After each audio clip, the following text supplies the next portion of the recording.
Έχουμε τη χαρά για πρώτη φορά να αγγίξουμε τα ενεργειακά θέματα έτσι, με πολύ υπεύθυνο τρόπο από έναν άνθρωπο ο οποίος θεωρώ ότι έχει βαρύνουσα άποψη, ξέροντας τα πράγματα όσο λίγη καλά, πρώην συνεργάτης της εξαμενής σκέψης του Πανεπιστημίου στο Χάρβαρτ, συνεργαζόμενος με την Επιτροπή Ενέργειας και Εμπορίου στο Αμερικανικό Κογκρέσο, ειδικός σε θέματα ενεργειακής πολιτικής. Αυτό από μόνο του σημαίνει ότι μπορούμε να έχουμε μια βαρύνουσα άποψη για το θέμα.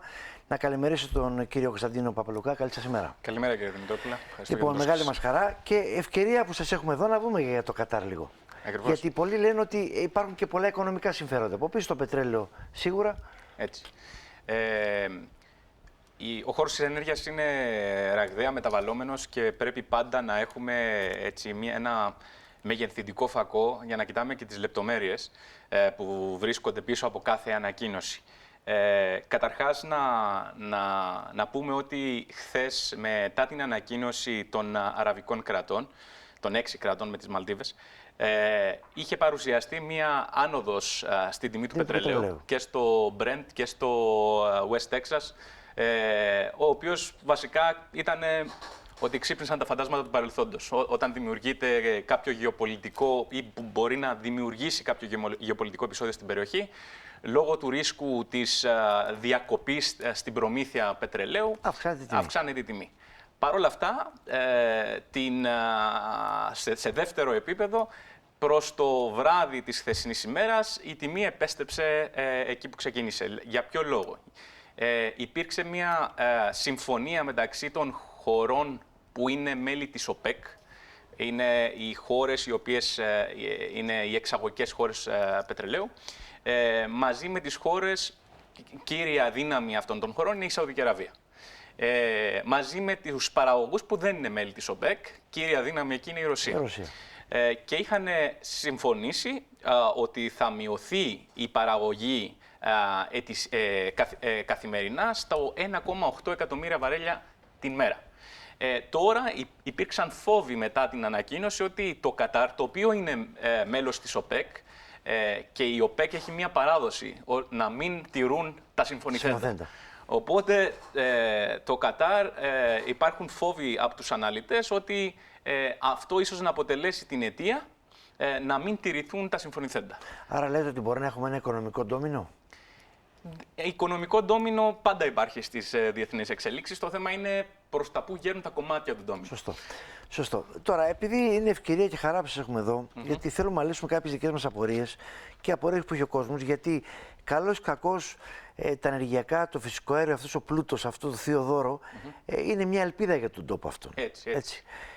Υπάρχουν δεσμεύσεις από την κυπριακή πλευρά ότι η ενεργειακή μας πολιτική δεν θα αλλάξει ανεξάρτητα από τις εξελίξεις στο Κυπριακό. Υπάρχουν οι απειλές των Τούρκων. Ήθελα να μου απαντήσετε την εξής, έχω την εξής απορία. Γιατί η Τουρκία δεν μπορεί να καταστεί κόμβος ενεργειακό στην περιοχή της δικής μας ευρύτερης περιοχής? Ας μου επιτραπεί πρώτα να κάνουμε τη γέφυρα με το προηγούμενο θέμα. Ναι.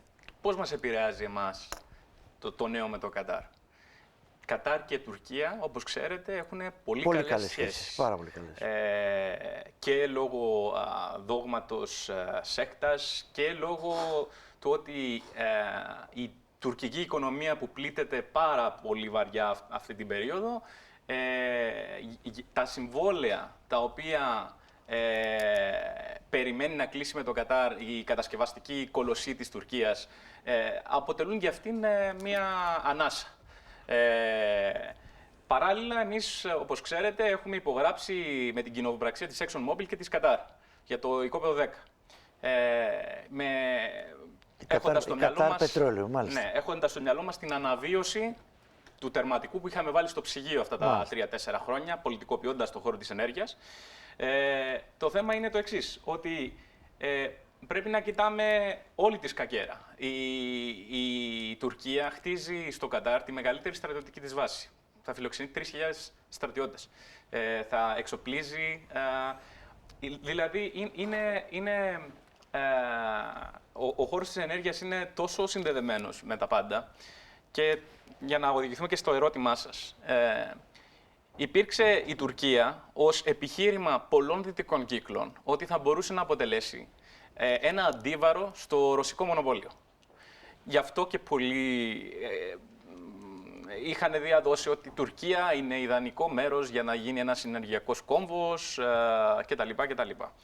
Πλέον είχα γράψει ένα άρθρο το οποίο είχε δημοσιευτεί στο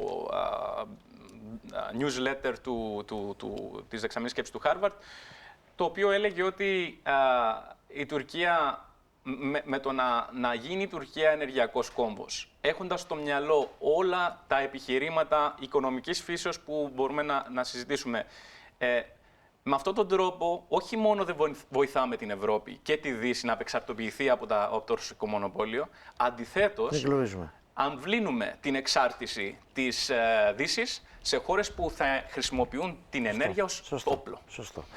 Ξέρετε κάτι, επειδή μιλάμε για φυσικό αέριο, η Τουρκία σήμερα, όπως τα πράγματα, δεν έχει τόσο μεγάλες ανάγκες για κάλυψη αναγκών δικό της, γιατί παίρνει από Ρωσία, θα πάρει και από Αζερμπαϊτζάν. Δεν είναι περισσότερο για πολιτικούς λόγους που θέλει αυτή η περιοχή να εξαρτηθεί και να περάσει ο αγωγός από εκεί? Κοιτάξτε, υπάρχουν δύο σενάρια. Για να λειτουργήσει καταρχήν μια χώρα ως ενεργειακός κόμβος. Καταρχήν, ενεργειακός κόμβος για τους τηλεθεατές μας. Τι σημαίνει? Είναι μια πλατφόρμα εμπορίου που για φυσικές και χρηματοπιστωτικές συναλλαγές και προϋποθέτει απελευθερωμένη και απορριθμισμένη αγορά. Που να δημιουργεί αυτό που λέμε gas on gas competition, δηλαδή συναγωνισμό στις τιμές. Και ως αποτέλεσμα αυτού είναι να αναδυθεί μια ενιαία τιμή για όλη την περιοχή. Η Τουρκία μετά το 2001, που είχε μπει κάτω από το μικροσκόπιο της Παγκόσμιας Τράπεζας, όλα τα οποία είχε ζητήσει η Παγκόσμια Τράπεζα τότε για να μπορούν να πάνε την Τουρκία στο επόμενο βήμα δεν έχουν υιοθετηθεί.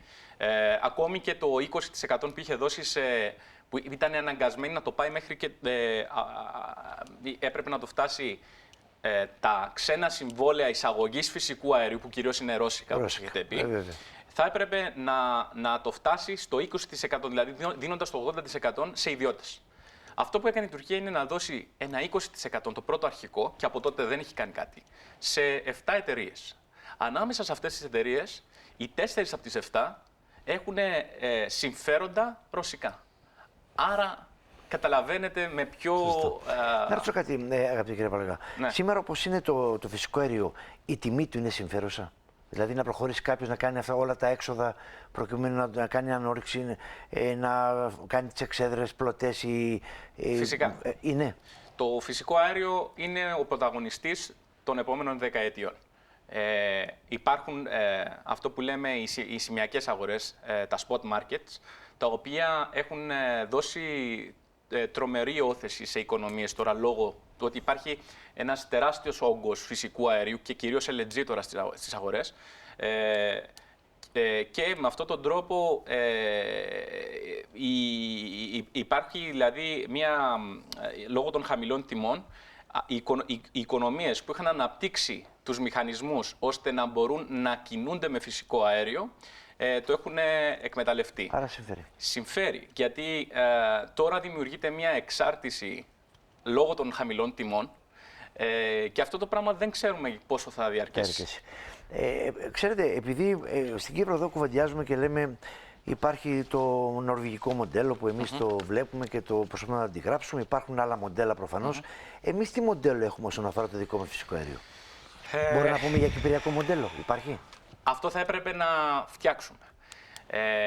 Όταν ήμουνα στο Πανεπιστήμιο του Χάρβαρντ, είχα εισαγάγει τον όρο της ασθένειας της νορβηγικοποίησης.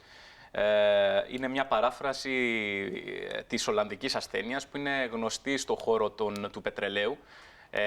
Η ολλανδική ασθένεια έχει να κάνει με τις οικονομίες οι οποίες έρχονται και συγκεντρώνουν όλους τους παραγωγικούς τομείς γύρω από αυτόν τον τομέα των υδρογοναθράκων και στο τέλος εξασθενίζουν οι υπόλοιποι τομείς της οικονομίας και όταν υπάρξει μια πετρελαϊκή κρίση όλες αυτές οι χώρες καταφεύγουν στο Διεθνές Νομισματικό Ταμείο για δάνεια.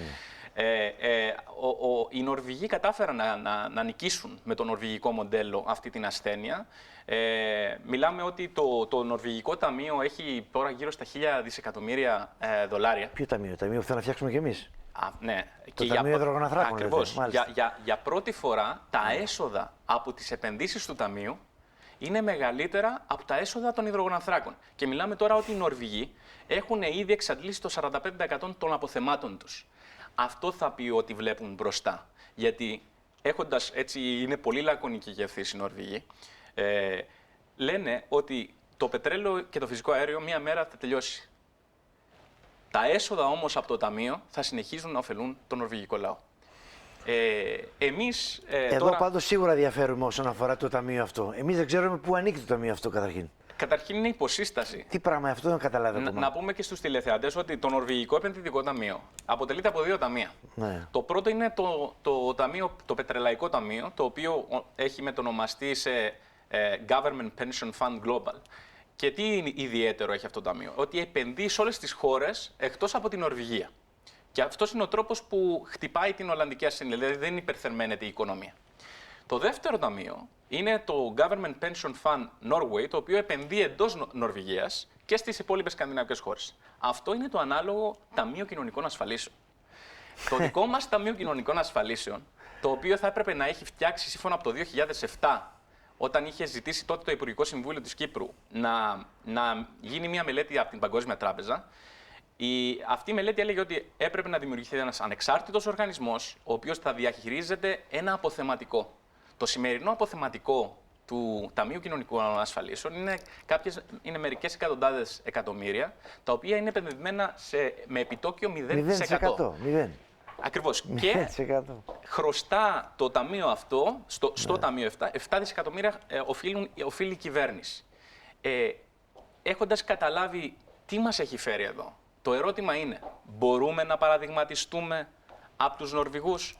Μπορούμε να φτιάξουμε το νέο Ταμείο Υδρογονανθράκων, αποφεύγοντας αυτά που μας έφεραν εδώ, δηλαδή να χρησιμοποιεί κάθε κυβέρνηση το Ταμείο ως κουμπαρά στις δύσκολες στιγμές? Πάντως, σε αυτό που λέτε, απόλυτο δίκιο.